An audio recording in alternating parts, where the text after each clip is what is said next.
What's up, you guys? Welcome back. I have a very special video for you guys today. This is my good friend Megan. She also has a channel here on YouTube. So hello, welcome, girl. Hey, what's up?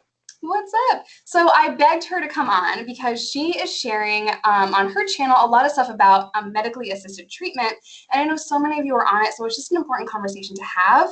But I'm going to let Megan take over my channel today and just share her story. I want you to share as much or as little as you want with us. And I'm sure we're all just dying to know because you're so cute.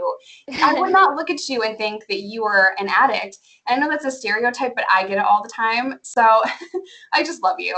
I So actually love that. I love when people don't know. I love I to just be know. like, I wait for them to say something like to kind of almost incriminate themselves or say something almost judgmental, and then I'll just be like, oh, hey, guess what? Like, Girl, for real, like, oh my God, I relate so much to that because a lot of people know my story, but a lot of people don't. And so I've been in situations where like they're talking crap and I'm an addict and I'll do the same thing. I'll be like, well, I was an addict for for almost 10 years. So it's like, ugh.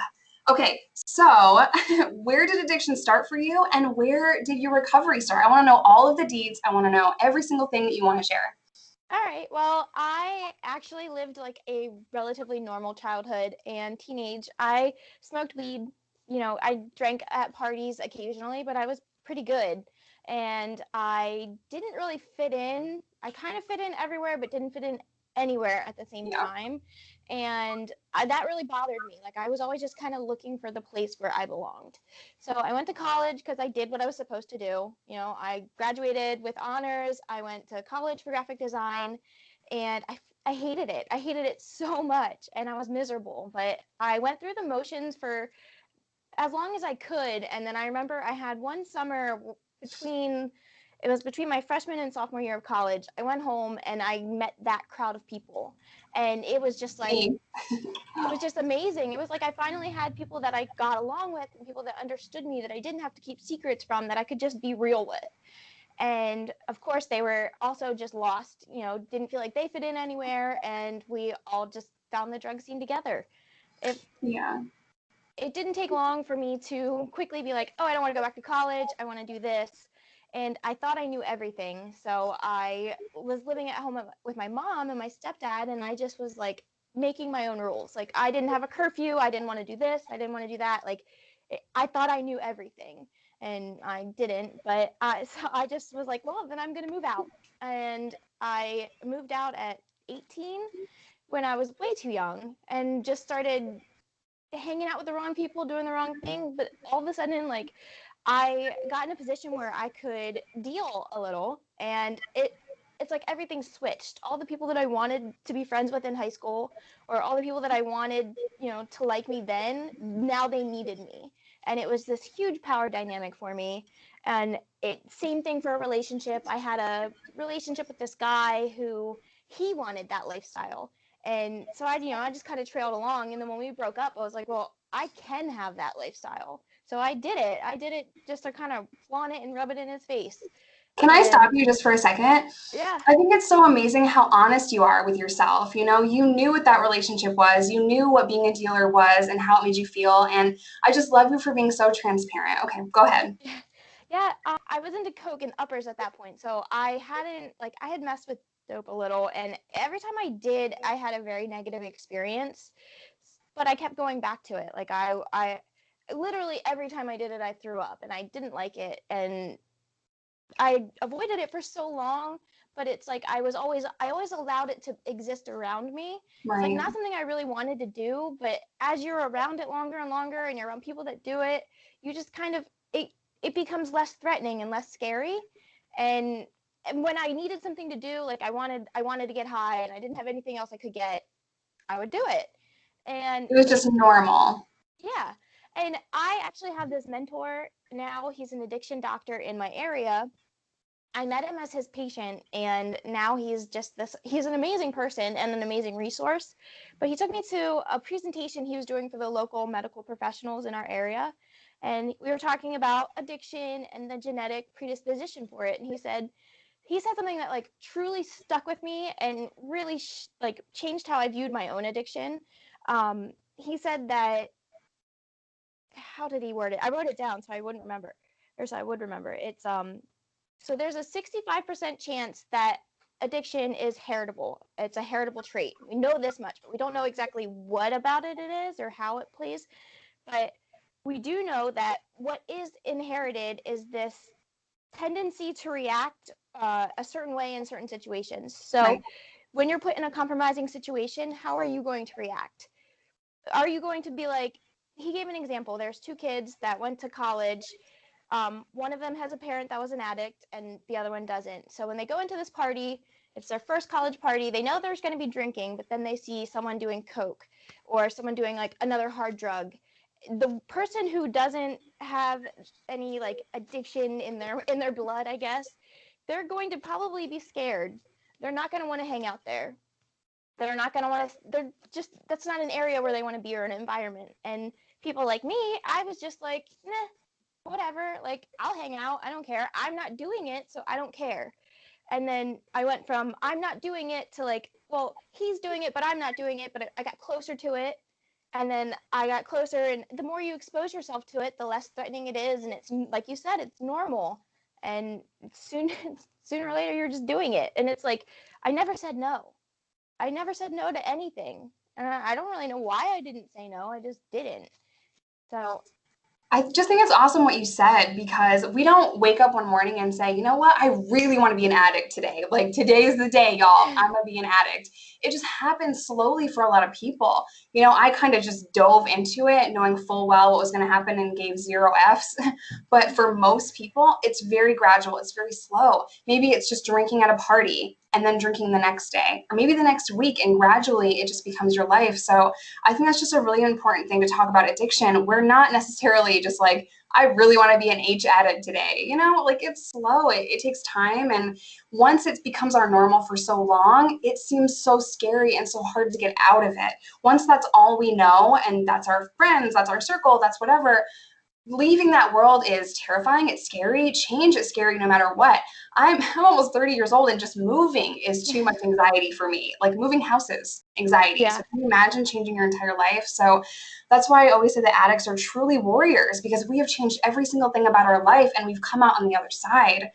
So I want you to talk about what your recovery looks like and how you decided to get on medically assisted treatment, because for so many, it's saving lives right now. That wasn't my journey, but I am so curious to know about what that looks like for you, and how it's going and how you feel about it and all of that. Yeah, there's a bunch of different types. Like what medication assisted treatment is a combination of medication and psychotherapy, and which is like behavioral therapy, and community based recovery resources. So it's a very eclectic approach to recovery, I guess. And the medication is it's so controversial. Like it's still to this day taboo to a lot of people. It has this big stigma around it. Like if you take medication for addiction, you're not really clean. And I hear that all the time. And if I could have gotten clean on my own, I would have done it, but I couldn't. And I found a way to go into an outpatient facility, a doctor's office, and literally stop using and live my life like just like that. It was amazing. And I got arrested. I have a felony for distribution, and I got out of jail and I wasn't making good choices, and I could quickly see where this was going. And at that point, the medication was around. I had heard about it, but I didn't have any idea like what it entailed. When I started it, I didn't really know that there would be, for some of the medicines, there's a physical dependence. Like it's a long-term treatment. I when it first came out on the scene, it was like a week, and you just like tapered down real fast. So I didn't know what I was getting into, but I'm very glad I made that choice.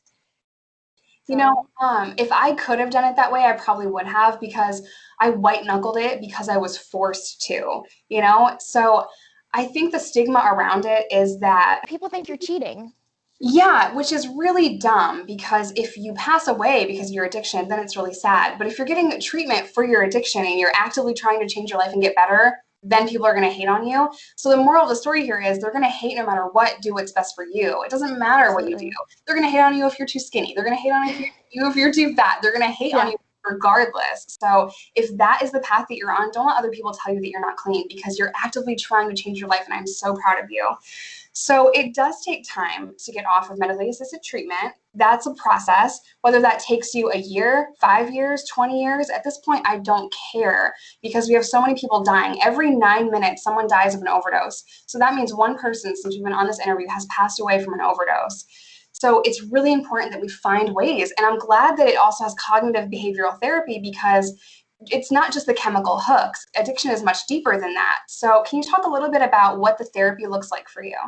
Yeah, I do individual therapy, but there's therapy a lot of in an ideal world, in my ideal facility, I would see a doctor and a psychologist at the same time. This is actually how I did it when I lived in South Carolina, and it was awesome. I like everybody was all on the same page. I didn't have to take off work multiple times, and I could just do it all at once. And then if I wanted to do more individual therapy or they offered family or couples therapy during the week, I could do that. But a lot of facilities will either go one of two ways. They will either require it but not actually follow up, which sucks because without the therapy, the medication is not doing anything. That's just you're just buying time until you relapse, honestly. You have to put that work in. And then the other way is that you have to do individual therapy and group therapy, and you have to do this weekly, and then you have to see the doctor on top of it, and it gets to be a lot. So So do they require you to go to the therapy in order to get the medicine? yes, they do, but how they follow up on that is like different depending on the facility. Okay. So in like full disclosure, the place where I go, they don't really check, but I do it on my own because I know it's beneficial for me and everybody around me if I continue in therapy. So I know I watch your channel and I know it takes a lot of juggling around just to get to your doctors and then to get to the therapy and do all of the things that they want you to do. It's a lot. And the thing that I hate about that is we need to make it easy for addicts because we have so many obstacles as it is. Just an addict alone, you're an addict that is also a felon. So we put up all these roadblocks for people and they're like, oh, we're not going to hire you. Oh, you're going to have to take off work once you do find a job to do all these things. We need to stop that, you guys. We need to make it easier for people to actually get the help and change their life. So that frustrates me to no end. Every time I see you make a video about it, I'm just like, ugh, like let me call this place right now for you. Yeah, it makes me mad too because it's like, and we know that there's this huge treatment gap. Yeah. The Surgeon General released a report in 2016. I think that's the one. I'm sure they've done it since then, but that's the last one I remember reading, and it was like just outstanding how many people are not in treatment, how many people are like, it's we could be saving so many lives. We know what the gold standard for treatment is. We know what evidence-based treatment exists and how we can treat like moderate to severe opioid use disorder. We know it. But why is it so hard to get into it? Or I'm why does it cost studying. so much money? Like it drives me Yeah, nuts. it's money. It's money, Yeah. and we don't put a value on saving addicts right now. And I think it's going to change. I think we are taking steps to change the system. Basically when I got into my addiction, I didn't know where I was. I didn't know what I was doing. But like I went from this living this life where I was scared straight, like they talk about dare, and I just don't think that any of that stuff is properly preparing children for what really lies out there. I don't think any of high school is properly preparing children. But I was so naive and entitled. I think is the two my two biggest faults when I was younger. I thought I knew everything, but I truly knew nothing. And I thought the world was supposed to just give me everything because that's how it worked in school, like I kind of worked hard for my grades, but then I got everything else because of it. I got all this freedom, and I expected that in college, and it was just like this huge slap in the face. And then when I fell into the drug scene, I fell so quickly and so fast. Like I went from, living, I had my own place, and the lows came out of nowhere, I guess is what I don't know. I think what I really want to do with my degree now and my channel is I really want to educate people about what it's really like, what the whole struggle is really like. And I want to work with the children, I think, of addicts. The children of addicts are my biggest focus at this point. I teeter between like, I want to help criminals, I want to help people that are in jail or getting out of jail. And then now I'm really like, the people affected by addicts, like loving an addict is way harder than being an addict. Like, oh my God.